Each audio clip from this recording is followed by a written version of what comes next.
All right. Hey, folks. I feel like we need to do a synchronized hey, folks. On three. One, two. Hey, Hey, folks. folks. So, okay. So this is part two of the Q&A. Me and Karel put out some questions on both of our YouTubes and Instagrams about a month ago now. And so we wanted to do part two on my channel. So, Karel, welcome to my channel for the first time, I think. Oh, wow, really? Like, I think you're right, though. I think you are right. This is the first time I'll be on your channel. Yeah. I haven't done guests for a long time. I got kind of burnt out. So I'm just thinking about starting to do them again. This is kind of not connected. This is just our separate Q&A, but I'd like to get you on at some point and talk about a few things. Yeah, and I've said it live now, so basically you can't say no. So true. It's written down, basically. It's in the books. Right. So let's switch on to the comments and the questions. Sorry, here we are. Okay. So just like we did over on your channel, I'll read out the questions and then we'll go through the answers. So we've got a question here. We're going to start with a complicated one. This one is exercise selection and optimal programming based on individual biomechanics, i.e. torso and limb length, clavicle width, is a topic I feel hasn't been discussed in depth. Things such as fatigue stimulus ratio for certain exercises, fatigue management, and overlap throughout the week are crucial. It would be nice to have a practical guide to approach the issue. Karel, what are your first thoughts when you hear that question? My first thoughts is that, we're all going to have our, I guess, like roadblocks in our training. And to assume that there's this like completely different training modality that is out there, I'm not saying that there isn't a difference in most people's training, but sometimes I feel like people will look for any reason to believe that the standard advice won't work for them, and as a result they have to like point out like it's this reason, it's because of this reason, and then they won't accept any other advice that doesn't fully address that. So sometimes it's just like, well, you're also not going to the gym that much. Like I've known many people who are just like, I have long limbs. I was like, yes, but I don't know how being long limbed prevents you from going to the gym. If anything, it should be easier because you cover more distance. Like, you take longer steps to the gym. Yeah, you take longer steps. It's just like, what do you mean you're having problems? Like, but yeah, but there is definitely something to be said, because like as you get stronger, as you get like as you start lifting heavier weights and things of that nature, like strength is not just muscle size or working hard. It is there is, at least in our realm, a element of your leverages and lever arms and things of that nature. It's just physics kind of thing. But at the same time, like many people will just assume that means, okay, I'm not going to bench 225, and I'm just like, no, like there's no reason you can't. Yeah, I mean, just to expand on your first point a little bit, what I sort of thought when I read this question was, that's a lot of stuff. Like there's a lot of not entirely related stuff either. Like we've got a whole bunch of things here, most of which don't actually relate to each other. Like, for example, you could say exercise selection and individual biomechanics, they come together, maybe. But then optical programming is also a different thing. Fatigue to stimulus is also a different thing. There just seems to be like a lot of reasons that this guy wants to find an optimal program right from the beginning. And my first thought is, I think they're going about it the wrong way. I don't think you find an optimal program for you first straight away. Like when I'm working with somebody, aside from the individualization you do based on how many days per week and their goals, it's a fairly standard program. That let's just put it out there. Individualizing a routine for a client based on how many days they get to work out and their goals, that's not individualization, really. That's sold as individualization, but it's a scam. Like true individualization happens 6 to 12 weeks into working with somebody. When you see how they respond, that's when you individualize. So I get the feeling this guy wants to have a lot of answers at the beginning. And the reality is, you don't know you need any of these things. So there is no standardized guide for you as an individual. What needs to happen is you need to be put on a bog standard routine, a good one, and then you run that over the course of 6 weeks and you see what's going on with your first block of training. I'll give you an example of this from a few years ago. There's a girl I used to train, Gemma, and I put her on a standard routine. Over the course of the first 6 weeks, she started to get a little bit of elbow pain. So I looked at her routine, and what we found was, based on her routine and based on her form, the way she pressed, all of her chest pressing was giving her quite a lot of overlapping tricep work, and the same with overhead pressing. So as a result, to individualize the routine for her biomechanics, what I had to do was take out some of her chest pressing and replace it with isolation chest work. So that is a way to adapt things, but I wouldn't have known that just looking at her or even looking at her form. So the observant and intellectual coach will spot these things, but you can't spot it from week one. These are things which you have to do when you work with someone. So that would be kind of my answer. You think that's all right? We move on to the next one. Have you got anything else on that?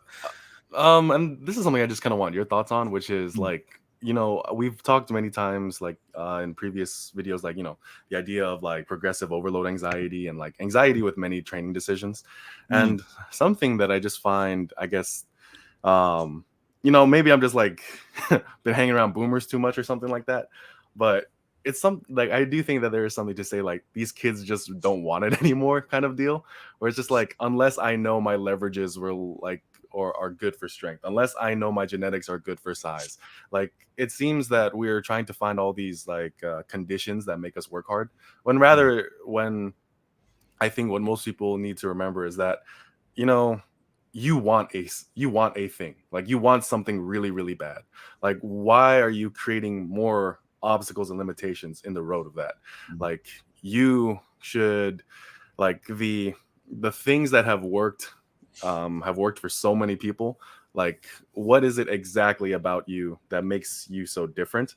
And like I'm not trying to, it's not lost on me that there are things that happen, as you mentioned, like over the course of several weeks, where just like, yes, this is how individualization happens.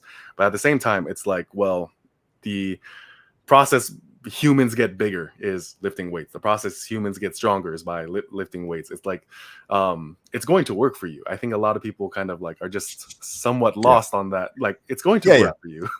I would just add to that. It's probably not a generational thing, because those kind of guys were a part of my generation as well. They were always looking for maybe different types of excuses, but certainly there were plenty of excuses there.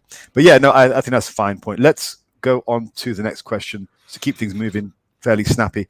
Right, Paul says, Stan mentioned he plans to do a powerlifting competition at some point in the future. A discussion on what his training peaking strategy is, what you think it should be, might be interesting, noting how much powerlifting experience you have under your belt. Yeah, so good question. Now, I would say, just want to start this discussion off with maybe a fundamental look at the differences between hypertrophy training versus powerlifting training, like from a very top-down basis, because that's how we understand, well, how might Karel peak? So fundamentally speaking, powerlifting training is going to be different in these following ways. Firstly, there's going to be a lot more barbell specific work, because strength is specific. Getting huge and jacked is fantastic, it's fun, but getting strong at something is highly specific. So you've got to include plenty of barbells, either bench presses, squats, deadlifts, or variations, close variations thereof. That's the first thing that will change. The routine will be far more barbell centric. Second thing is, repetition ranges should be lower on average for the same reason. Strength is very specific. Now, as a result, what we have then is we have a situation where we have lots of bench, squat, and deadlifts and their variations for sets of maybe 5 and below. As a consequence of that, you cannot take things to the house. That is no longer a thing. If you want to have anywhere near a decent amount of workload, which you need because practice is important, strength is a skill, again, you need to stay well away from failure, work with either an RPE or maybe an RIR approach. I prefer RPE. If I'm programming somebody's powerlifting training, it'll either be RPE or percentage based. Percentage works quite well as well, but I think RPE is quite good for feedback. So you are no longer taking things to the house, because if you're trying to get somebody to do maximum squats to failure for sets of 5, that's not a good thing to do all the time right across the week. You might want to do like an AMRAP here or there just to gauge where people are, but that's a very different thing, and that'll be more like an 8 rep max to a 10 rep max. So fundamentally speaking, Paul, that is the major difference with how your training will change moving over to a powerlifting thing. All of your decisions based on how you peak will be based off those 3 factors. What are your thoughts? Yeah, I definitely agree. So like, I've been doing block periodization for the past year or so now. So I would definitely try to put together, like, let's say, like like depending on where the competition is. I've been basically in an extended off season for my entire training career. So I think that if I didn't, or if I had already competed, there's I'm reading Brian Carroll's like 10-20 Life at the moment, and I think Okay, that's yeah. kind of like interesting, like how Mm, you have like basically from how I understand it, and like I just started reading it, mm, like a 20-week off season and then into a 10-week kind of like peaking cycle essentially. mm. And I think that there is something that I like about that is that even within that, there's three 10-week training blocks there. Um, Okay. Two of them are less specific. One of them is the most specific, but there should still be a rising amount of specificity across all three of these blocks. How So, frequent is he doing the lifts, Brian Carroll? I read that book a long time ago. It's quite old now. How frequent is he doing lifts? I think in this one, it's a very typical like 2 pressing days, 1 squat day, and 1 deadlift day. Like, don't quote me on that. Okay. I'm not Yeah. super committed to that I'm not a position. big fan of those Yeah. routines, to be honest. Like I think they're fine, but that's very much what we used to call like the American powerlifting style, which is the Ed Cohen style. Hmm. I'm not a massive fan of those. I think you should be benching as often as you can recover from, and if you're benching submax, could be 2 or 3 times a week. I think the same with the squat and deadlift. You could quite easily squat and deadlift a couple of times a week. That wouldn't be a problem at all. So I don't see a problem with. I mean, depending on how many training days you've got time for, Hmm. like I just put together a routine for one of my clients, Thomas, which he likes to be in the gym 6 days a week. That's Hmm. not for everyone, but the point is, it doesn't matter about the training days. The point is, he's benching 3 times a week. He's squatting and deadlifting twice a week, so 2 days for that as well, and he has an accessory day. If you're in the gym, say 4 times a week, which is pretty normal, I would be quite happy to arrange those 3 bench days across the 4 days, Hmm. and then maybe a couple of lower body days as well, just to kind of fit it in. So I think where you set up your cycle has to come from how often you want to be doing the lift. And I generally think for powerlifting, more often the better, Yeah. because you just want to get the practice in. So I'm not a huge fan of the Carroll. Was he enhanced? I think he was, yeah. So I'm not like using I him don't as a know. template for my powerlifting. If anything, like the one that I would actually use more so is actually your tactician program, because I Yeah. experienced like a Yeah. great degree of like strength gains from that. Mm. So accessory lifts would diminish like quite heavily in my training. I would really just be the only thing that I would hold myself to, like let's say as I am preparing for a powerlifting meet, would be upper back work. I just think Oh upper yeah, back definitely. is like it takes care of like it checks many boxes in my opinion. Mm. Yeah, yeah, And the main lifts and maybe some accessories and variations that they do attack any other weaknesses you would look for elsewhere in the program quite yeah, well. So I think variation gets most things done. So yeah, I think your tactician program would probably be like my template as far as how I would approach yeah. that, I think just that because it works. allows for. Another guy who's really good you can look at is Greg Knuckles. He's very good Mhm. too. And whether you do mine or whether you do Greg's programs, I would say also look at some intensity cycling as well. This is when deloads would come back into play. Like when I was powerlifting, it was either hard deloads or what my coach got me mostly to do was waves. So we would Mm, go medium, medium, high, low. That would be a month. mm, Medium, medium, high, low, medium, medium, high, low, and just back and forth. Either with or that, and that's everything. That you'd build volume and you'd build intensity, then you deload everything mhm, on the 4th week. So you just wave things. That works pretty well. Working in percentages of about say 75% first week, 80 to 90% weeks 2 and 3, and then backing back down to 70%, 65 maybe week 4. And also across the course of the week, let's say you're benching 3 times, you want to have alternate strategies. I almost always will do some kind of pyramid up to maybe a couple of doubles or maybe a single, usually in the middle day of the week. That is a pyramid up and a pyramid back down. So you're not handling true weight, maximum weights. You're doing a couple of doubles or a couple of triples or both before the single. And the singles are submax, maybe 90%. First day is your basic bread and butter builder, maybe sets of 5. Over the course of the block, sets of 4 and 3. The final bench day could be something a little bit lighter. That could be sets of 8. It could also be an AMRAP set, which will give you a nice bump of volume. That's for bench. For a squat and deadlift, I think alternating assistance works quite well. So squat alternate with maybe a front squat later in the week. Deadlifts, I quite like to alternate styles of deadlifts. Conventional goes hand in hand with sumo. So you Mm. train both at the same time. 1 week's deadlift, well, 1 week conventional, 1 week sumo, and fit it back and forth and alternate. Then on the other day, you do some kind of assistance. So that's another way to do things quite nicely as well. I like the combination of doing deadlifts, both types of deadlifts, week in, week out. They complement each other very well. Sumo has a very good place in powerlifting if you use it correctly. But yeah, I think that. So hopefully that answers Paul's question. But those are the fundamental differences anyway. All right. Okay. So Karel, I might get you to answer this one. I have no idea whatsoever. This guy says, I got an interesting one for you guys. So I'm a regular hypertrophy enthusiast for 10 years, and I've moved my interest to arm wrestling. It's given me a lot of great growth, but the tendon pin can be pain, I guess, can be unbearable. Thoughts on strengthening tendons. Anything on that apart from, growth hormone? So I'm not I'm not an expert on the strengthening of tendons, but I have experienced a shit ton of like pain and like those areas, and typically it's just a matter of two things. One, it's like being I guess more mature with your decision making when you are training or when you are doing your sport. So I box, I wrestle, but even then, like I remember being younger, it's just like I could be like absolutely like pieced up, like black eye, everything. I'm like, no, let's keep going, let's keep going. I think that there's this, when you have this passion for something new, like something fresh, like you just want to be in it all the time, and you feel, for lack of better words, a bitch if you try to like pull yourself back. But it's just like, that's exactly what you got to do to make sure your tendons don't hurt. So sometimes when people are looking for strengthening techniques, I just think it's more so about like, well, pacing yourself out, like being patient with like adapting to what it is you're passionate about.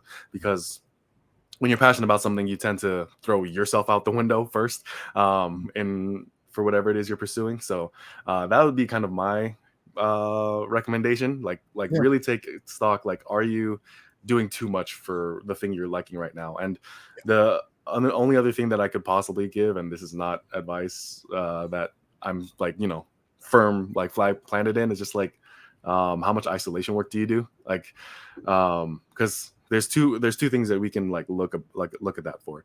One is that if you are doing too much isolation in conjunction with this, that's overworking that area and now like can't recover. If you're doing too little, then it's like not preparing you for the actual thing you're trying to do. So it could be either too much or too little, but that at the end of the day, the most important thing is like being smart with your decisions with whatever it is you're interested in. Yeah, awesome. So I'll leave it there because I don't think arm wrestling is either of our really expertise, but good general comments. I like that. So yeah. Now, next question I think is probably more specific to do with tendons and injuries and more specific to what we do. So a lot is said about dialing in muscle building. What about mitigating injuries? The common thieves of joy being the shoulders, the lower back, and the knees. What are some protocols you've used to keep your body healthy and injury-free? So I think very much what Karel's just said applies as well. So let's we don't need to repeat that. I think that's a really big part of things. My big thing kind of relates back to the powerlifting question that Paul asked. And that is, just make sure your training makes sense. If you are doing, say, a more barbell-centric program, then just make sure you're not taking things to the house all the time. That can be quite damaging because you combine that with high volume, high frequency, you're going to get snapped up. If you are doing a very high volume approach, for example, maybe don't go to failure all the time. So we're kind of just trying to balance intensity, volume, frequency. If you're training very, very frequently, like I am quite a big fan of full body every day. And if you're doing full body every day, you need to have a lot more variety, or you need to have rest days spaced in between. Like I use my light days, which are recuperation days essentially, and it should provide a lot of variety. So just respect the trio. If your intensity is sky high, don't try to have super high volume either as well. So just respect the basic tenets of programming. I mean, unless your name is Jeffrey Veritas Scofield, he just does, crazy everything. But for most of us, we're not going. That's going to be a recipe to get snapped up. So by all means, push your individual boundaries, but just make sure you're doing sensible routines. And something I said in a recent video was, as long as you're sticking to fairly sensible routines, like upper lowers, full bodies, like time proven stuff, and also time proven levels of volume as well, you're probably going to be okay. Like I have my hypertrophy fundamentals series where I say volume should be in about the 8 to 16 range. It's a very safe recommendation. If you do that, you want to mostly take it to the house because you can. Training body part twice a week is, again, fairly average, boring recommendations, but they're boring because they work for most people. If you're trying to do something a little bit out there, then just be very wary and pay extra attention to your programming. Anyway, what are your thoughts with regards to injuries? Yeah, very much that as well, and also like not getting too attached to certain exercises if they just don't mesh with you. That's another thing. You know, as much as I'm a barbell purist and big three advocate, you know, it's not lost on me that hey, if it starts hurting you, I'm not going to force you to do it, Yeah. and you shouldn't force yourself either. There's especially if you just want to get bigger. Like hypertrophy is such a we use the term forgiving, but it's Yeah. such a, I would also like kind of like say it's like a very gracious goal, just because like there's so many things that you could do, so many routes you can take that will lead you to that place. And I really like your point about, you know, time tested volume, time tested intensities, things of that nature, because quite honestly, like when I was like I'm gonna be honest with you, I'm a little retarded. So um when I was first getting into training and learning how to like program for myself, I just like looked at all the programs around me and I was like, all right, cool. What am I noticing? I'm noticing a lot of 5x5s. Every now and then you'll get like a four sets of 8, 4 sets of 8 to 12, and then a lot of like things at 3 sets of like 10 to 15 ish. Yeah. I was like, cool. I'm just going to make my program that one exercise that's going to be like 5 sets of 4 to 6 reps, one exercise at 4 to 8 to 12, and then 2 exercises at 3 sets of, let's say, 8 to 15 or something of that nature. And I just did that for multiple years, stacked the years on top of each other, and I got pretty good results. Like that's Yeah. where Makes sense. almost all my strength was built from. It's just like Yeah. not trying to like find all these other ways to do things, because I just admitted to myself I'm not smart enough for this yet. So I'm not gonna, and I'm not gonna wait until I'm smart enough to train. I think that's the right way to think about it, because if you're trying to like reinvent the wheel and on an activity where people have had almost 100 years of experience, it doesn't bode well, you know. So now the older I get, the more I want to stick to the mainstream for a lot of things because it mostly makes sense. Anyway, going on to the next question. So I've got a lot of thoughts on this question. This is from Oliver. He says, how long will it take? He says, how long will it take for Athlete to do a video on how your cat is killing your gains? That was a joke question. An actual question. Do either of you have any experience with dealing with clients who have loose skin left over a large weight loss? If so, do you find this tends to fluff up quite easily, even with very controlled bulk? This guy went from 24 stone to 11 stone, so it's about 330 pounds to 150 pounds before even seeing a dumbbell. He's now about 196 pounds and he has some loose skin left. I find love handles can appear quite easily, even if I'm on a stone down at 85 kilo. Despite that, even at my current weight, I've got bicep veins showing, so it's not all bad, I suppose. Yeah, so a lot of initial thoughts here. Yeah, like a lot of thoughts. First thought is, it's not always clear immediately with the loose skin. Okay, so if you do use some fairly drastic weight loss measures and you don't have, the skin doesn't have the time to tighten up as you're going down because you're going down quite fast, don't expect your end result to be a representation of what you're eventually going to look like. The skin might take an additional 6 months to a year to tighten up. I have seen that happen. It's not impossible. I'll start with that, and I'm going to say something else. So if you want to jump in. Yeah, so loose skin, I've only had a couple experiences with it, and you know, like when that person was kind of like communicating with me about that, my essential point was, well, it's better than you being 330 pounds, like, because they were essentially saying like you know, like, I really hate this loose skin, like, you know, it's just like basically I was trying to tell them like, you like found something wrong with your health that you decided to fix, and you've accomplished that, and right now you're finding it difficult, or rather than being able to congratulate yourself for what you've done, you found something new to dislike about yourself, and that's something that I don't want you to do. It's just like you are in a far better position now, and so even if that's the price you pay, like, you know, I think most people will look at you with like, you know, admiration and pride, but none of that matters unless you can look at yourself and feel that way as well.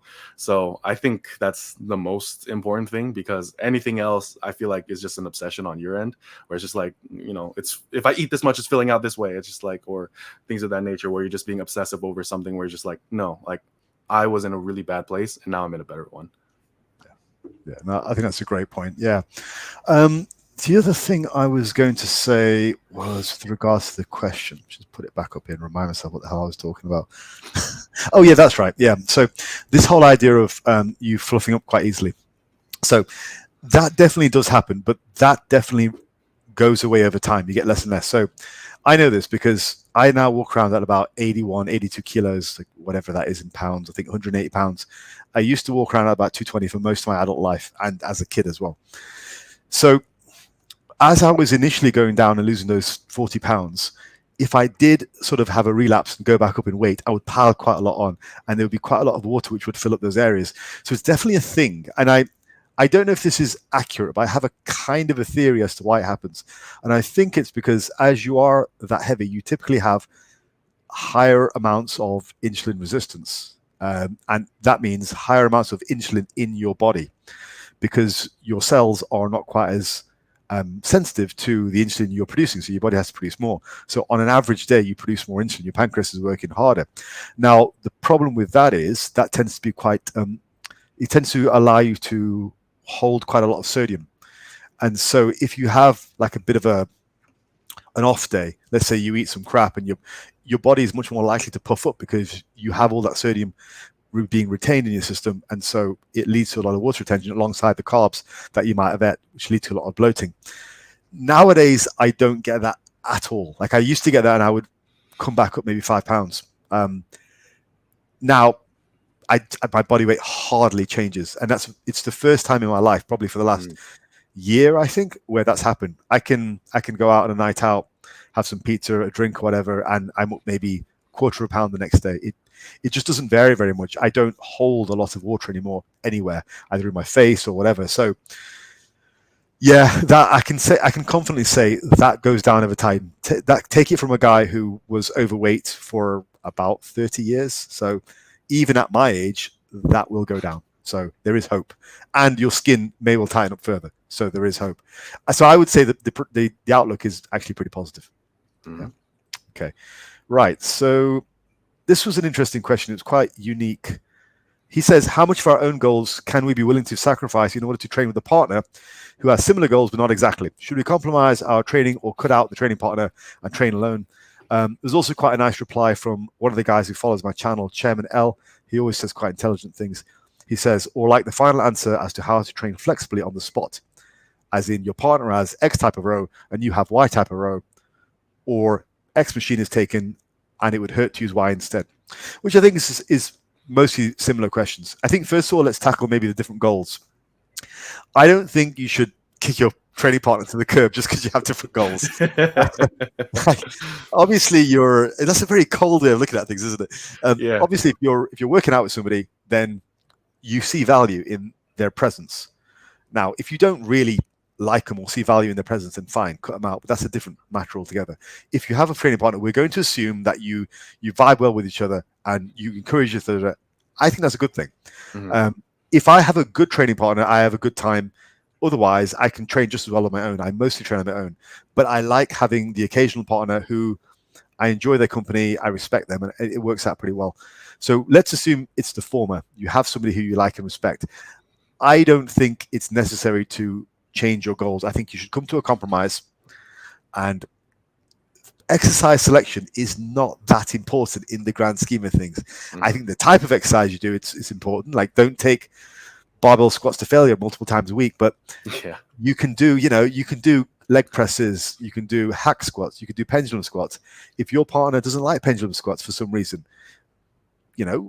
it reminds them of their cat dying or something, I don't know, but like, don't do pendulum squats then, do leg presses. It doesn't really matter. Just do them for the same sets and reps. And let's say you have a mismatch of sets and reps, that's okay. They can do 3 sets while you do 2 sets. It's not a problem. That doesn't matter. So I think a lot of these problems, they're not that hard to work around. What are your thoughts, Karel? Nah, fuck them. Like, leave them at home. Like, just kidding, just kidding. No, I think exactly, just off them, bro. Like, what do you mean you have different goals? Like, the Game hell, over. like, right? It's like we're going to Go the gym walking for dead on one these reason. guys. We're here for one reason and one reason only. But no, I definitely like because like some of the best training cycles that I've ever had were in a group or when I did have a training partner. I definitely think that there is something to like someone being there to get something more out of you. Um, and the thing that like kind of put an end to that was just like a mismatching of schedules, you know, because we're all working adults. That kind of changes things. But if you are lucky enough to, yeah, no, right, just has dude. Real life. We're I want to like, live like a Russian weightlifter all my life. That's the best way. I know exactly. Just like be lifting weights with the boys all day, you know. Drink vodka. With vodka, yeah, and among other things. But so I definitely think that there's a lot of value with having a training partner, and even when like those smaller differences in goals are present, I don't really see how most, let's say, goals that are like that require you to go to the gym would, Yeah. you know, fundamentally have you doing different things. Yeah, like how specific are your goals going to be, right? Yeah, it's just like Yeah. a couple extra sets of biceps. Well, I'm just like, well, I think both of us need that, you know, like, Yeah, yeah, and then exactly. I think I have more thoughts with that second half of the question, but we can like if there's anything you want to add. I think we should just go back to just. I think you should go to the gym, lift more, and assert dominance. Yeah. That's the thing. I think the first day you should go, you should have like a lifting competition, and Mm. then maybe some like bare knuckle boxing, and then assert dominance. So then you put your partner in place. You tell them, look, I'm never going to change plates for you. Like, you have to change them for me. And yeah, I think that's the way you should deal with most people in life. And I think yeah, but no, alternate strategies which aren't going to land us in jail. Yeah, I mean, I don't have much more to say on that. What else do you want to say on that before we move on? No, I think when it comes to training partners, it's like it's totally okay to have different training goals, and you know, just be glad that you're there, and don't feel that you need to like, you know, you're not going to the gym to make him happy either. So like, do what you got to do, and if he's a good training partner, he'll be understanding with it. Yeah, same thing in actual relationships. yes, right. Yeah. Okay, so next question is from Jack. Jack is one of my very enthusiastic YouTube subscribers. Jack says, "Who's your all-time top 11 in football?" Do you know much about soccer, Karel? When I hear football, I'm thinking American football, the Is gridiron, that the the one where all they hold it in their 22s. hands? Exactly, yeah. Right, okay. It makes So, all right, contact with the foot at least like 3 times a game. yeah. I've seen him occasionally do it. Yeah. So, all right, I'll answer the question. I'll try and keep it quick because people might not be that interested. Top 11 for football, I would say Buffon in goal. If we run 4 at the back, I would say left back Carlos, Roberto Carlos from Brazil, right back Cafu, centre backs Maldini, definitely, and probably Cruyff. Midfield 3, I would run Maradona, Pele, and then in the holding position, Cruyff in a holding position, and Lothar Matthäus in defence with Maldini. So that'll be my back 4, my middle 3, and up front, I would say Ronaldo Nazario in the middle, flanked by Cristiano Ronaldo and Messi. That is the best 11 of all time. I dare anyone to challenge you on that. Right. So next question I think is more training related. Common intermediate mistakes. So I'll let you start this one off. Common intermediate mistakes. For this one, it's not learning to respect like, you know, volume, intensity, and frequency. It's you found a lot of success being able to do all 3 because you're like, even high volume for a beginner is not, all things being equal, that much of a high volume. And when they're a concept of high intensity, it's not that intense, all things considered. And then frequency, it's like, well, you're like, you know, all that, right? So but eventually like those things start to matter more, like as you get more and more advanced, so transitioning from that beginner to intermediate to advanced stage, you have to start taking certain things more seriously than you did previously, because like now those are things that are actively holding you back. typically I tell people like you're always going to be held back by the things you don't do. So let's say, for example, when you're a beginner, you probably could make very decent gains doing mainly compounds, but eventually you're going to start being held back by the fact that you're skipping your isolations. Like let's say if muscle building is like your primary goal, and then when it comes to strength, let's say you were really well rewarded for going heavy all the time, but now you're going to be limited by the fact that you're not building enough volume with lower intensities and spending enough time in different rep ranges. So you're always going to be limited by the thing that you're not doing. And when you're a beginner, there's a lot of things you're not doing because either one, you just don't know about it, or two, it's just not important to you at the moment. So Yeah, you don't need to. Yeah, you don't need to. So when you become intermediate, it's like, well, what are those things? Like fully identify them and be like, okay, I need to work on that. I need to work on that. One thing you'll notice with a lot of advanced lifters is that they become more and more regimented. And that's why I typically find with like advanced lifters, they don't struggle to progress because they've just systemized, whatever that word is. They made a working system for literally everything. Systematize, yeah. Systematize, Yeah. I used to teach you. So. Yeah, there we go. But yeah, they've just made this working system that they've just been able to repeat, and like the inputs change mildly just to accommodate for fluctuations on the day, fluctuations like and whatnot. But yeah, most intermediates like they neglect too much because they got away with it before, but they refuse to acknowledge more responsibility as they I like that. Yeah, I like that a lot. I like the point about, you've basically got to now start taking things seriously, which is why most people hit the plateau in the first place. My sort of contribution, I like that point a lot. My contribution to that is, typically speaking, you've got to readjust your expectations. There has to be some patience. I think one of the main factors related to the intermediate plateau is this change of expectations. If you don't really reduce your expectations of how fast you can progress, you will think like you're stalling, because the lens that you're viewing your progress in is just so blurred that you see very, very gradual progress as a stall. I mean, I've literally had people tell me, look, I'm stalled, but you've probably had it before. I'm stalling out, but like literally they're increasing 1 or 2 reps. And you're like, well, that's not a stall. Like, yeah, but I used to go faster. It's like, yeah. So I think going from beginner to intermediate stage, you've really got to reestablish realistic rates of progression. And I did a video on that recently, which was very popular, actually. I think it's a message a lot of people wanted to hear was, yeah, and there are ways of doing that, and that is different rep schemes and stuff. And this is usually where various different types of hypertrophy periodization does come into play. And when I say hypertrophy periodization, it's nothing particularly complicated, just stuff like variety of sets and reps, the evolving set and rep ranges that NH teaches, very similar to my system. Those kind of things help a lot. Maybe having heavy weeks, light weeks, those kind of things help a lot. More rotations in your training, everything like that, just to slow things down a little bit and let you see small bits of progress. So I think that's the big one. If we go back to the questions, machines versus free weights, that's a real, I don't think there's, let's not spend too much time on that, because I don't think it's particularly a great question. Sorry, Jack. Just absolutely putting Jack on blast at the moment. Mostly because, just pick the exercise which suits you. I don't think there's anything inherently special about heavy barbell exercises. I think a lot of barbell exercises are really bloody good. Like, I think if you get very good at squatting with a medium stance, nice and deep, you're probably going to have big quads.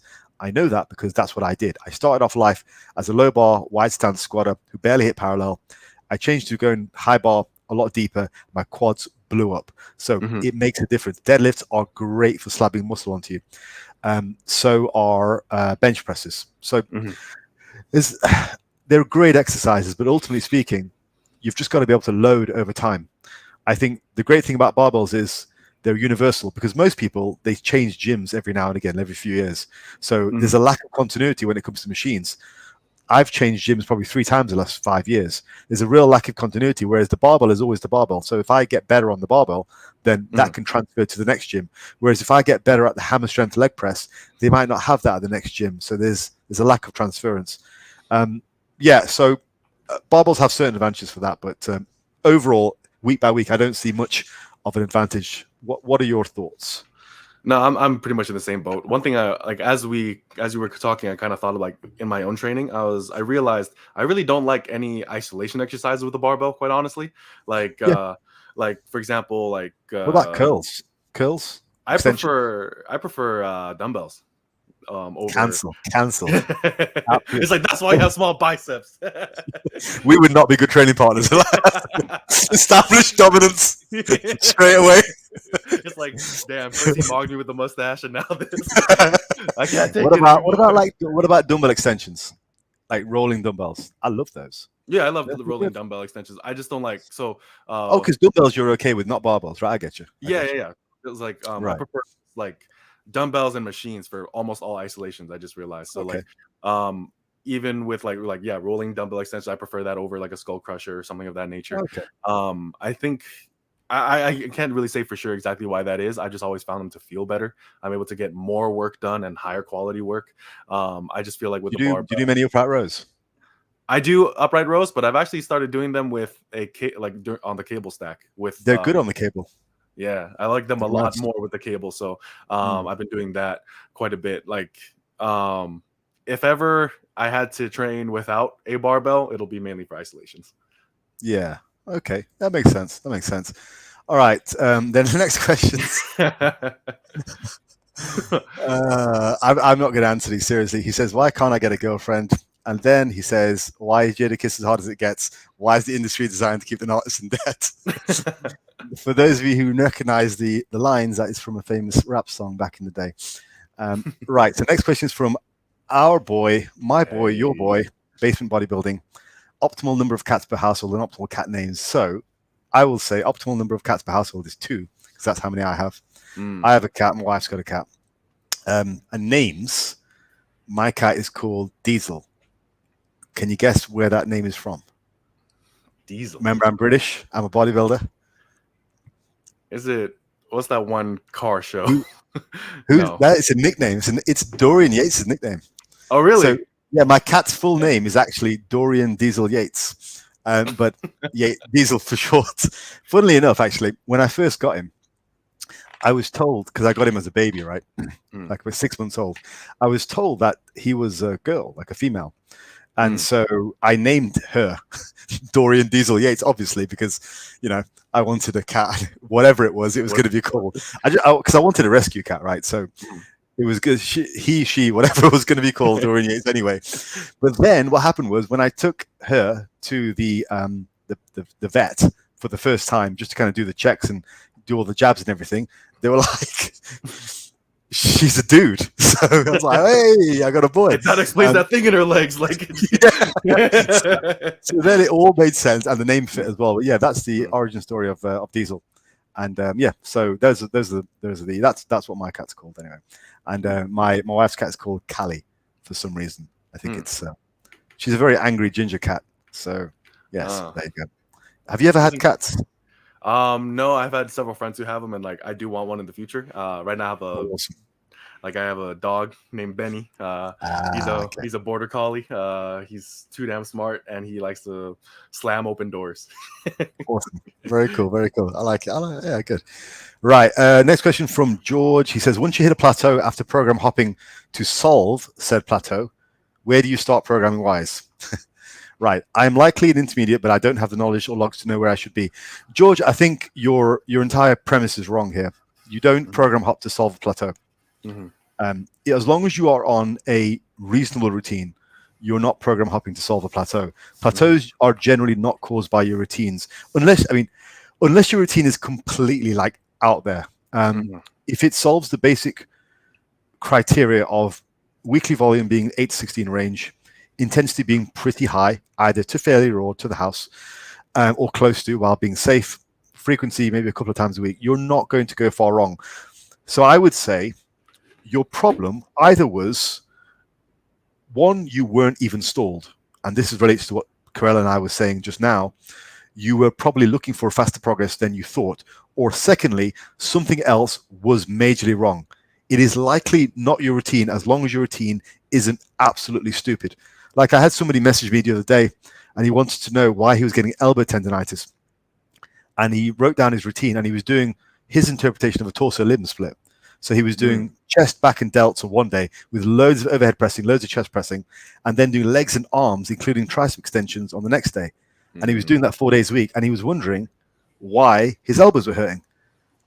And like, not to put it too bluntly, but if you're going to follow a stupid routine made by stupid people, then what do you expect? Like, if you, as long as you're following a non-stupid routine, you'll be fine. So if your plateau was caused by following stupidity, then good. Like, you're, now get on a reasonable routine by either myself or by Karel, and you'll be fine.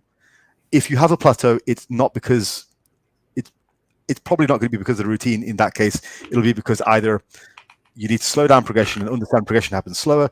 Maybe the set and rep scheme needs to be adapted. That can also be something you can look at my archives to have a look at, or something more fundamental like food and sleep is off. What are your thoughts? One of my favorite videos I watched when I was like learning how to train and program for myself was by Ben Pollock, and it's titled "Unfuck Your Program." And Right. one of the like if you could, like, for whoever's watching this, whatever video you watch, just take one thing from it and apply it to the highest degree possible. And the thing that I took from that video, there's a lot of good advice in that video, is just like, make one change. Like, you don't know what's happening unless you make like one change at a time, basically. And let's say, for example, I'm feeling worn down by my training. What can help with this? Well, here's what I'm going to think will help with this. I'm going to not go to failure on every set. I'm going to just save that for the last one and just see how much better that feels. And I don't just throw out my program and be like, well, I'm really, really beat down. I'm going to go on this like volumizing at 60% and like kind of thing, where I'm just like doing a completely different training program. That's the first thing. Like program hopping, there's that is an issue. I do think that I see that quite a bit, quite honestly, especially when people don't get the results that they were looking for with why they did a different program. But it's like, you're just going to end up doing that every time you like find a new program, because like you're not addressing the issue. I think you made a video about that where you said like you're never addressing the issue with that. Yeah. The search for optimization actually hides the issue. It's, you don't actually find a real thing. You just change it. It's like, I'm going to give you an example from my personal life. I still have quite a lot of school teacher friends. And one of my school teacher friends, she's really struggling at the moment with the school that she's at, and she wants to leave. The reality is she's not in a very good place mentally. And so no school she goes to is going to solve the issues that she's experiencing, because they're internal issues. They're not to do with the school. She could up and leave, but then in a new school, she's going to have to learn the ropes again. The kids are going to have to get to know her. You have to develop the relationships. And it's very similar to program hopping, except far more detrimental on your career. So, yeah, I would say, George, it's a really good question, by the way. So thank you for the question. You're now using the wizard template. I would say stick to the phase 1 basic wizard template. Now, if it does stop working, contact me on one of the videos, on the wizard video, and I will answer your question there, because we can go through and have a look at what's actually going on. Or, sign up for coaching with either myself or Karel. We both offer coaching, and just do that for a few months and kind of get your feet under the table so you know what you're doing. Okay. Right. Next question is from Paul. He says, what is the maximum body fat percentage suggested when bulking? When is it time to cut? I think if you're asking that question, it's probably time to cut, Paul. And if you jump and it takes you 5 seconds to stop jiggling, that's probably a good time to cut. So on a serious note, I'd say 25%. Assuming a genuine 25%. 20% I feel is still quite lean. Like, I'm probably around about 20% now. 20% is not fat. Like, it's a flat stomach, no love handles. It's just you don't have a six pack. So I'm maybe like 18% now. I don't think that's fat. I think 25 is where you start to get a bit sloppy, and then that's when maybe pull it back. What are your thoughts? Oh, 100%. Yeah, like if you're jumping rope and your titty smack you in the face every rep, like, you got to do something. But yeah, I think 25 is a really good number. I wouldn't go above that. And also another thing too, I think when it comes to body fat percentage, the rate you got there is really important too. Like, so you can get to an honest 25, but let's say you did that over the course of, a month versus, 6, 8, 12. It's like, there's a huge difference in that, because whatever you did to get to that 25% body fat didn't come with nearly as much muscle as if you did a much more slower bulk. So I'm a huge fan of slow bulks. And, when it comes to like my clients, an issue I run into is like some are either going a bit too slow because they're too afraid of like them losing their leanness. And some are just like, they just went way too fast and we have to like dial it back like immediately. Yeah. I think one more problem before we move on is I don't think people actually understand what actual body fat ranges are. I think people are notoriously bad at guesstimating their body fat. I have done a couple of body fat checks on Instagram when people have asked me, but I just want to give you some broad guidelines because I think it's not just regular folk, it's not just the public, it's also it's also other influencers are really bad at like guesstimating body fat percentages. So just to kind of give you guys a bit of the camera's gone all messed up here. Hold on a second. Let me just have a look and see if I can fix this. Sorry, 1 second. There we go. There we go. Right. Yeah. So I think in terms of general recommendations, I think firstly, like 5 to 7% is stage ready. Everything is shredded, glutes are in, all that kind of stuff. 10% for me is abs when you're relaxed. And that is a very difficult thing to achieve. You're just standing there relaxed, you have abs. When you tense, everything is in. Serratus, the sides, everything. Glutes are probably not in at that point, but you may see a couple of striations. 15% is abs when you're tensed. That is what I'm thinking. You have to tense to see your abs. So it's good, it's lean. You'll have good clean definition in your chest, shoulders, legs, everything, assuming you have degree of muscle. 20% is still lean by normal people standards. 20% is a flat stomach, no excessive love handles, unless you've maybe been overweight before. And again, good, clean muscular definition. Probably at that point, the lines between your shoulders and your arms are starting to blur. You can still see your traps quite well, but those, again, kind of basing it off roughly where I'm at now, I'm about 18. 25 is when you see the love handles, which are much more robust, let's say. So I think there are a lot of people who are walking around with visible love handles, stomachs out above their belts, and they're thinking they're 20% because like everybody on the internet's 20%. And if they realize where they were truly at, which is more like 25 and 30, they would be thinking, okay, it's not the time to bulk, it's actually time to sort this out. And I think it's fine when you're younger, but I think when people are older, it can be a bit more dangerous because I've had this before. I've had guys message me and ask me for body fat checks, and they're like, well, I'm going to go on a bulk next, and I'm looking at the body fat range and it's about 30%, maybe 35, 40, and they've been told they're 20 or lower. I had a guy recently message me and he had dropped 50 pounds of weight, like fantastic achievement, gone down from like 270 to 240 or whatever it was, right? Or 270 to 220, whatever it was. And he wanted to get a body fat check and he thought he was 20%, but he was still a lot closer to maybe like 30. And he was shocked when I said, look, you're nowhere near 20. And like, I don't think people really understand. And I don't think he actually believed me. I think he was like, nah, Faz is just messing around. But that would mean this guy was thinking he would be shredded at 200 pounds, which typically doesn't happen for natural people, unless they're very tall. So bear in mind, the most packed categories at any natural competitions is the 165. Guys who are 175 are exceptionally well developed. Like I compete at 175. Like I'm not small, So what, like Alex Leonidas, what did he compete at recently? 155? Something around there. Like, yeah. I mean, so. He's shorter, but still the point remains. I think Jeffrey was 190, I want to say, or 200 pounds. Like when he got super lean? Yeah, like just recently. I think his leanest was around 190 still. Yeah. And he's massive. And he's like 6 foot. Huge. So yeah. So it just bear that in mind, guys, when you are looking at your body fat percentage, and you're probably not going to be shredded at 200 pounds or 190. You're probably going to be shredded like most people at 165. So like this guy who messaged me, and he was taken aback by my suggesting he was still like 30% body fat. He was 220.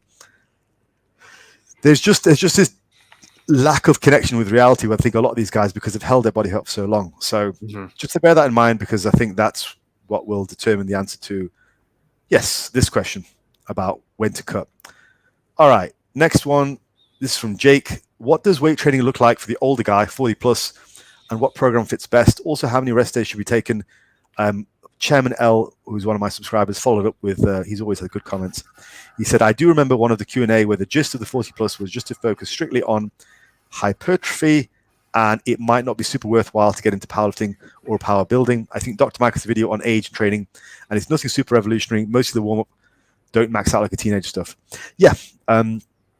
What are your thoughts on that? Do you have much experience with coaching guys over 40? Yeah, like when I was a personal trainer at LA Fitness, like most of my clients were 40 and above, and some of them were even cracking like 70, 80. And a lot of it was like, be very diligent with the warm up, don't skip it. do a lot and like do a general warm up first, and then also like be like specific in your warm ups too. Like, don't just jump into your working weights. Like, you have to be way more careful with that. Also, be more technical. As far as What was stuff which like you didn't have them do, like what people commonly think, like warm ups, like stretching. What was that kind of stuff? Like I mainly, yeah, I stuff which is mainly a waste like, of time.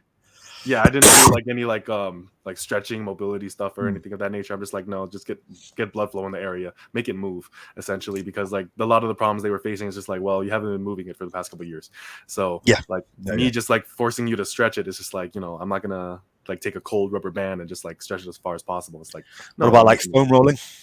not really. I didn't really think it to be necessary. I was just like, um it's just one of those things where it's just like, I'm not a massage therapist, and that's not Yeah. what you didn't come here for that. Like, you went to a building with a lot of heavy stuff, and even though you're like, so talking to like my 70-80 year old clients, I'm like, even though you're a bit older, you're not broken because you're here. Yeah. So Yeah. let's take advantage of it. So I mainly focused on machine work, calisthenics, and if someone is over the age of 40, I mean, 40 is like an interesting number because it's not very clear exactly what 40.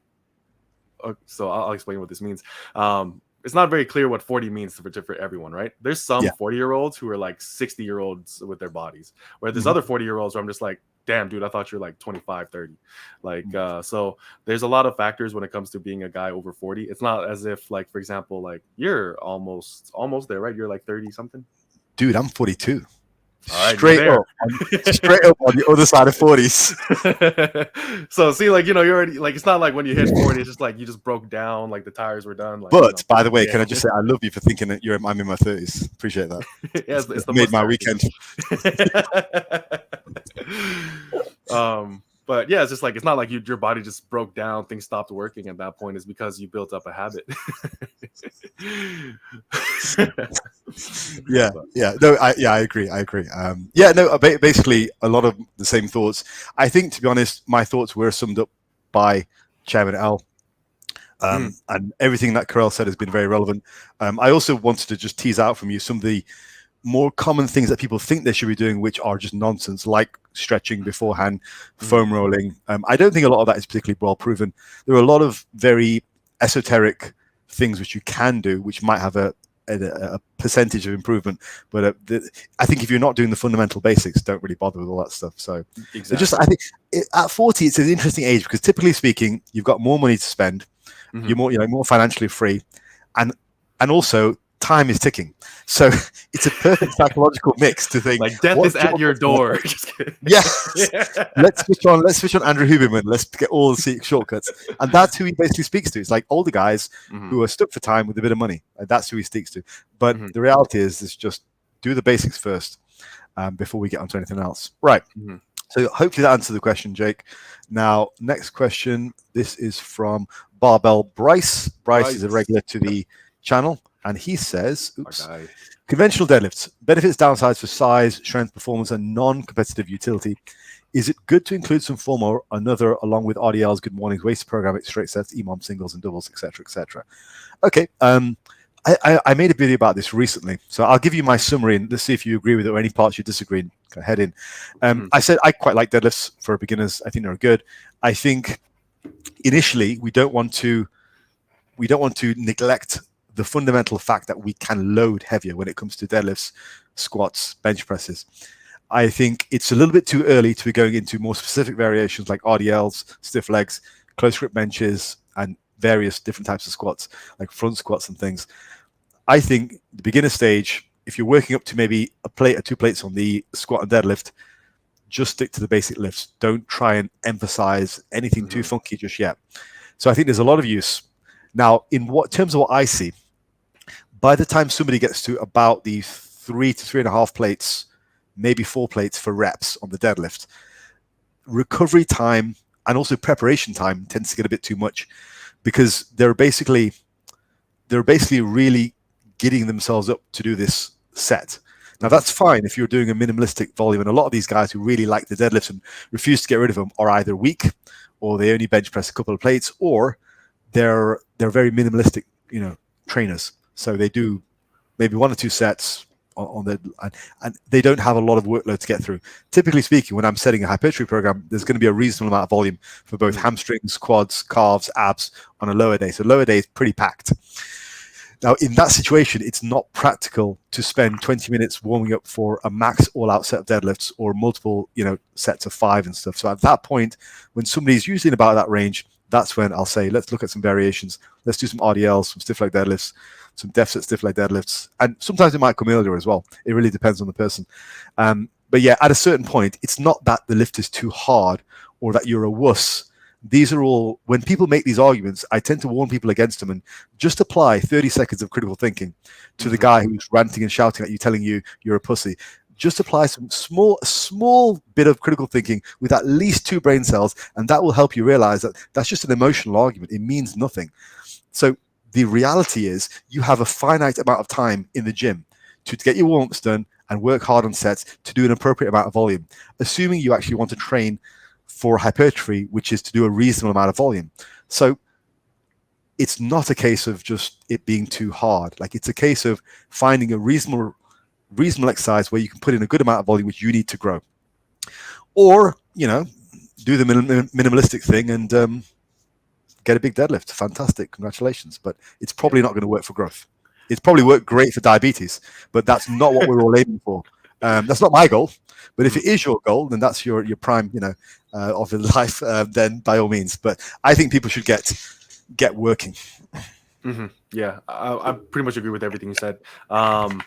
Though, like, I do think that when it comes to, for most people, like, you can get to a 405 deadlift and like be just fine. Like, you're gonna be big, and after that point, you kind of decide, like, how much further do I want to take it, and what am I deadlifting for? It's just like, if you're deadlifting for hypertrophy, like, I think you could make an argument that even getting up to 495 is a decent goal. But the thing is, like, at that point in time, like, what do your warm-ups look like? What does your volume look like? It's those are all things that you have to take into consideration much more intently, because of just how much load you're handling at that point.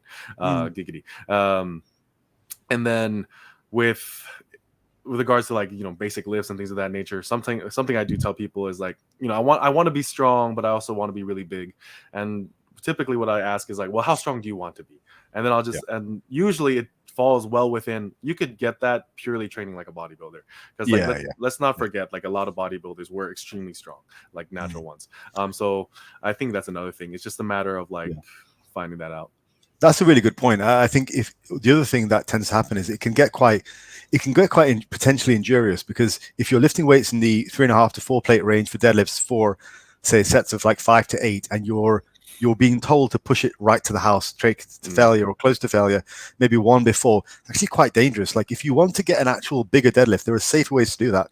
Like I was saying to you before, maybe just deadlift a couple of times a week and stay further away from failure.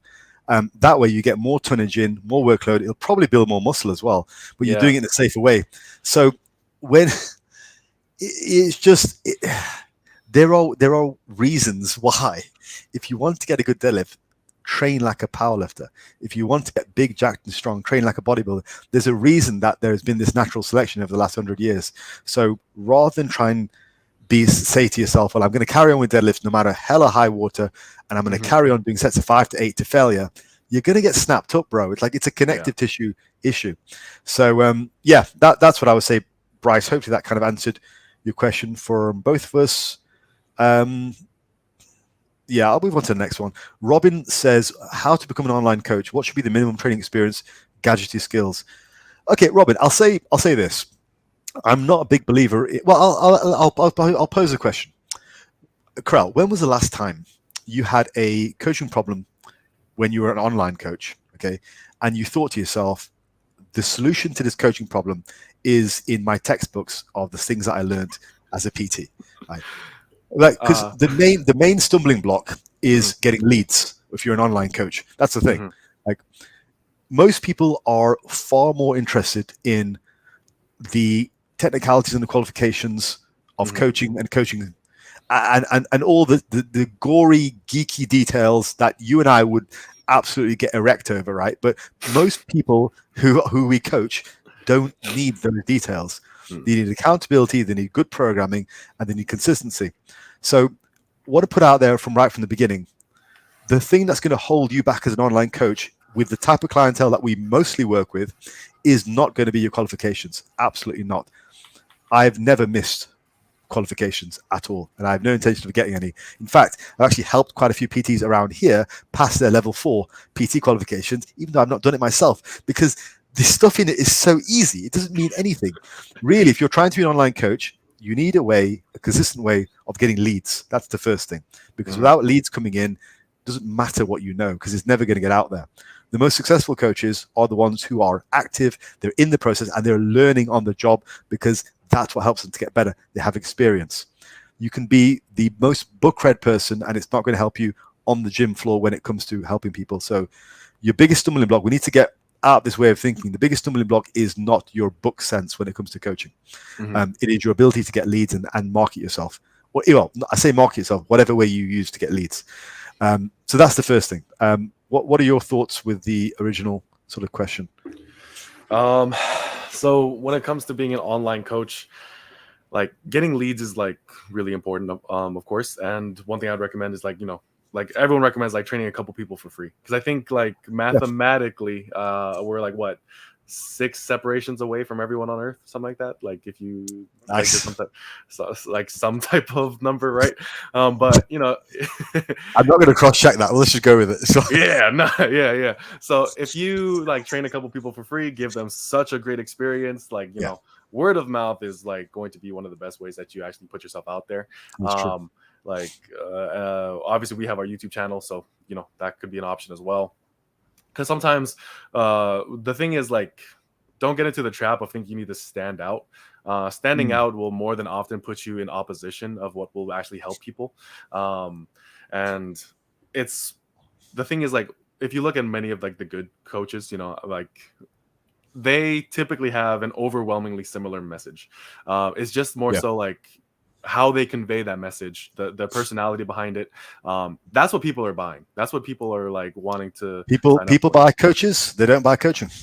Exactly. Yeah. So we're all telling everyone the same thing essentially. It's just like how they like to hear it, how they like to have it like a package and things of that nature, which is a big part of coaching is the respect that you have for the coach, because the accountability has to mean something. The fact you're going to stick to something for 7 days before your check-in or whatever it is, you have to respect the person. So if you don't actually like the person or respect them, then they're not going to make a very good coach for you. So it is really about being a people person. A large part of the reason that I generally have quite good client retention is because I'm quite good with people. Like I've been a school teacher. I know how to handle people. I also know how to teach people things without them feeling like I'm talking down to them, because that's very important. People always remember how you made them feel rather than like necessarily what you said. So it's a case of making sure you're delivering your information in a sensitive way, because sometimes you're dealing with sensitive topics like people's bodies and stuff. There's a lot of that attached to it, so you have to deal with things sensitively. So let's see. I think minimum training experience. This one's a tough one for me to say. I had on your niche.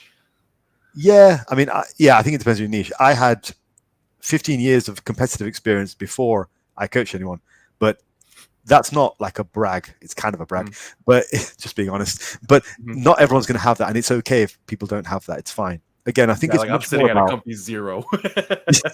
But I think what it is much more about, and this is something you have in spades, is wanting to learn. So I think as a coach, you should be willing to learn from your clients, learn from the experiences. That's how you get better. 100%. I think if you are the type of coach who has shut himself off to thinking, he could be wrong about something, then you've basically failed yourself and you failed everybody else. You're at the end of the line.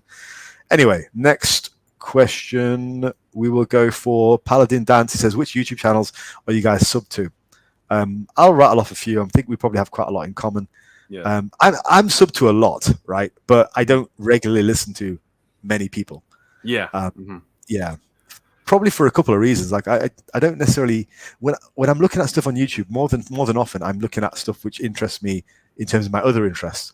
And I also don't necessarily like to have other people's opinions in my ear when I'm making my own content. I don't know what your thought is on that. Yeah, I suppose people I listen to regularly, at the moment, I'm going through a real phase of watching Natural Glance videos. I think he's great. Do you watch him? I do actually. Yeah, He's really good. His views are like so different than my own, but I'm just like, Yes. but he's jacked. He's really jacked. Yeah, he's huge. So I'm just like, and you know, I've experimented with a couple things, and I'm finding like a lot of value in it as well. So it's making me more comfortable with like, so some of my clients, when they send me their form videos, they'll report something, and you know, old me would be like, well, I would just like, this is what I think, and this is why you should do it this way. But I'm just like, well, let's look at your goal. Like, this is this is like facilitating that. All right, cool, let's do it. We're good. Like, yeah, he's very flexible like that. I like him a lot. He's got a very he seems to say things which are very different to what a lot of YouTubers say, which I like. I like it when people question the narrative. I've done that loads in the time that I've been on YouTube. As soon as there starts to be a push in one direction for some kind of training fad, I always try and push back, because people get very, very gung ho, like team mentality with these types of things, and they kind of lose all sense of reasoning. There's a few things which still I kind of push back on against. There's a few things. Anyway, so I like Natural Gant for that reason. Now, in terms of other guys who I'm listening to right now, I mean, all the usual ones in our little group. What about you? Anyone in your bunch? Anyone you're binging on at the moment? The last person I really binge their content is Sam Sheether. The thing is, like, I didn't realize like just how many videos this guy has, and there's a lot. He's there, good. So yeah, I like his stuff a lot. Someone, I guess this is like a bit of a shout out, but I'm looking forward to him having more and more content, is Andrew Kyle Tang. Like, I'm excited that he's making content and stuff like that. So I'm just like, he's on my list to get on the podcast. Oh yeah, he's great. He's a great guy. Yeah. Like, I love talking to him. He's and he's super strong, super jacked. So really like his stuff. Other than that, it's, you know, the usual characters. I don't think that there's too much in my I guess circle of content that I listen to. But I think I almost always watch GVS's routine, his videos when they come out. If he has a new video, I'm almost definitely going to watch it. So that's Jeffrey Veritas Schofield. Paris Butler, I think I'm almost always going to watch one of his videos. Like, if he comes out with a video, that's getting watched. If Landon comes out with a video from Basement Bodybuilding, that's getting watched. If you come out with a video, that's getting watched. Alex as well, his videos, because he doesn't release them that often, that's getting watched. Yeah, that's where I'm at. See anyone? I think this about covers it. Like, I try to not have other coaches, like, I take some time to like fully process what another coach has said before I even like entertain it as something that I like, you know, pass on, unless it's already something that I'm like full in agreement with, because I really don't want to like Bromley, he put out like he worded it really well, like hand-me-down coaching, essentially. Like, you know, there should be, I guess, some element of that, because we're all in a very similar field. We're all doing a very similar endeavor, but we have to think independently at some point. I completely forgot Natural Hypertrophy. I like his stuff too. Oh yeah, that's immediately getting watched. I love his philosophical stuff. Good. Yeah, he's a nice dude. I like him a lot personally as well. Right. So Chris says, moving on to the next one. Chris says, why is it for arms that I struggle to perform well each set when it's high reps? Like, I could do one set of 15 and then get 9 or 8 on 2 minutes rest. But when I up the rest to almost 3 minutes, I do much better. Is it the rep range or the lack of rest or my work capacity?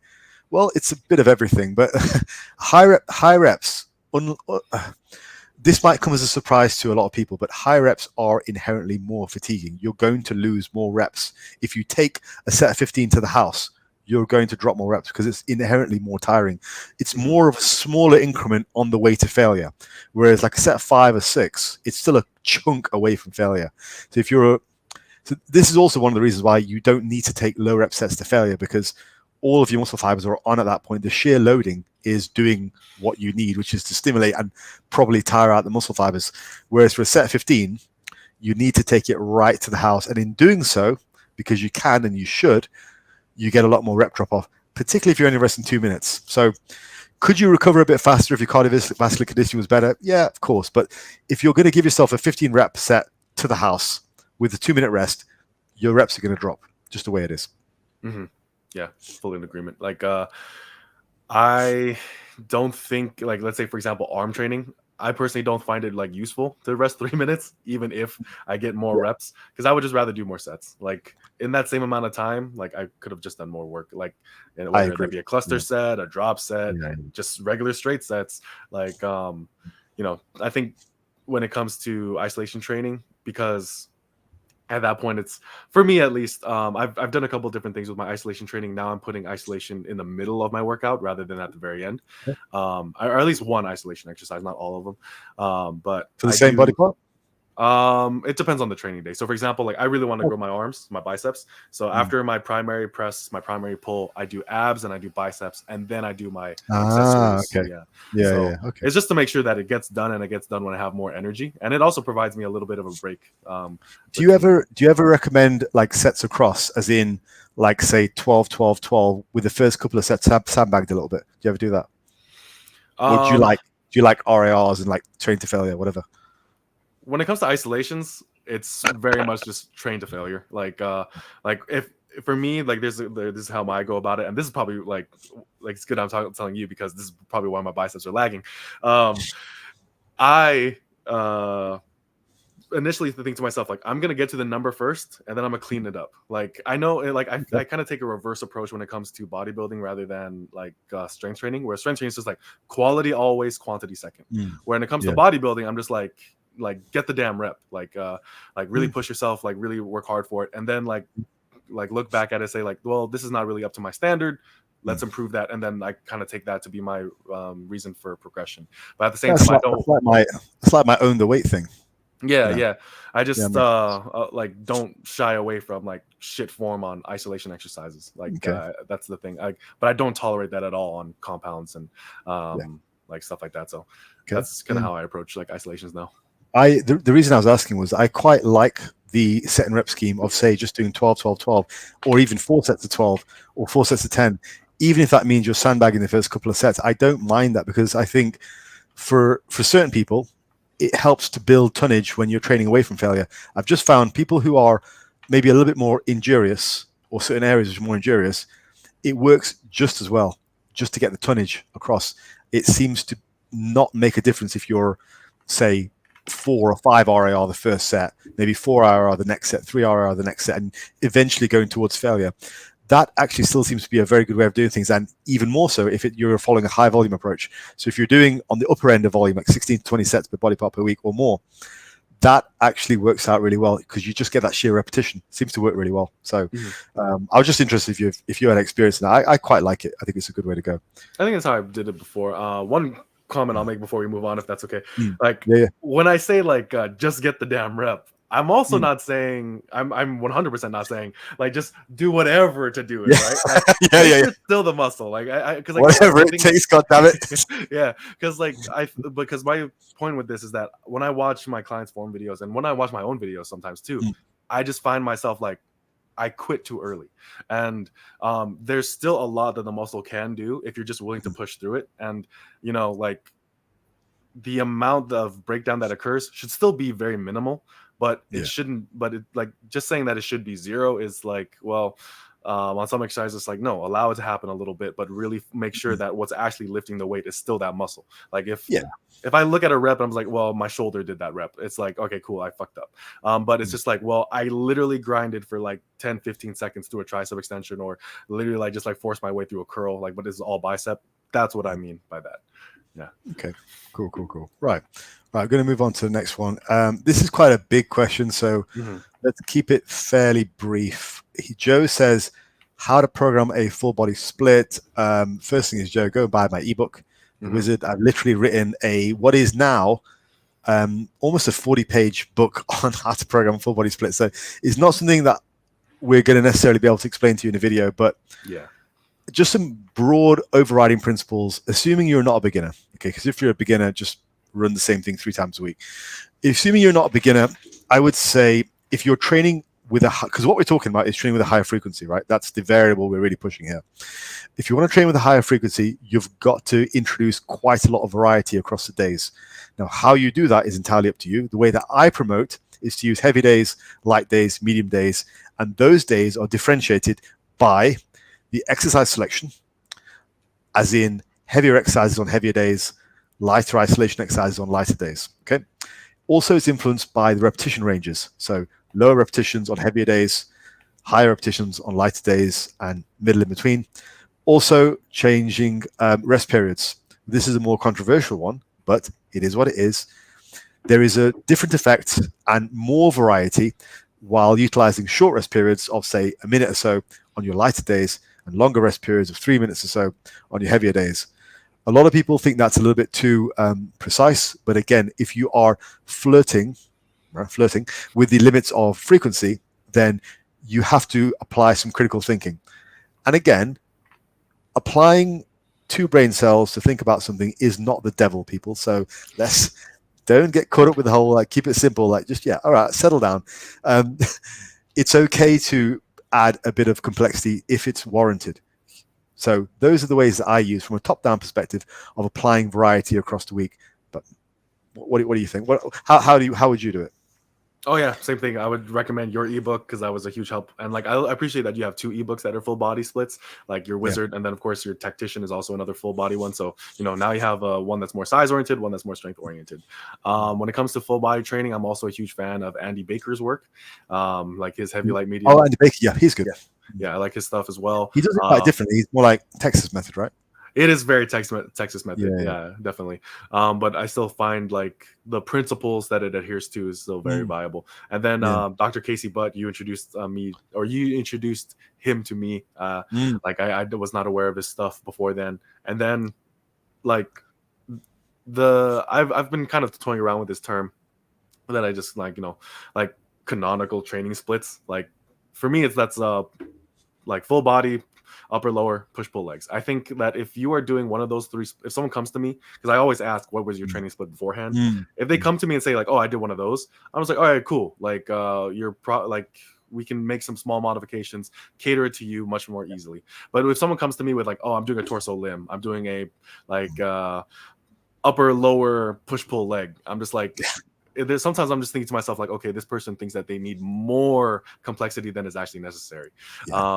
And as a result, it just kind of like fuds things. But when it comes to full body training, like, because as we mentioned like many times throughout this podcast, the 3 things you're going to be playing with in your programming is going to be volume, intensity, frequency. And because we are playing up the volume, the frequency part of things, like everything else has to like basically be taken down a notch depending on the day itself. So but your book has been incredibly helpful with that.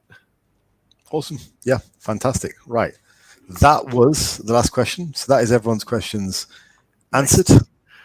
Very cool.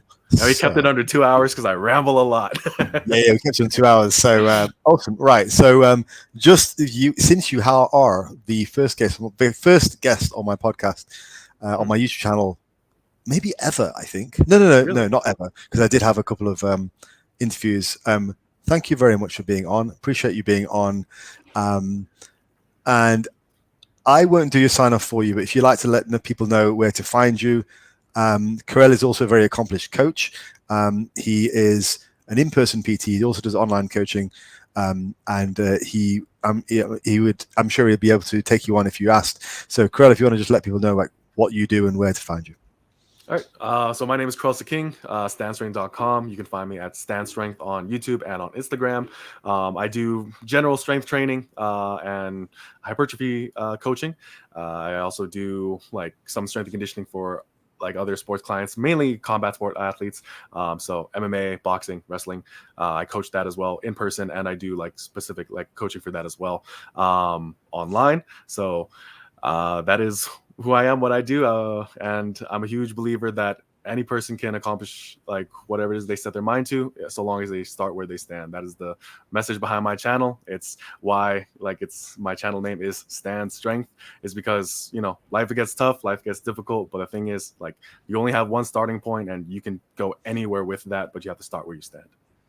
Love it. Fantastic. Very cool. Right, Karel, thanks again. I'm going to call it there. All right, folks, from us, take care. Peace out. Have a good one.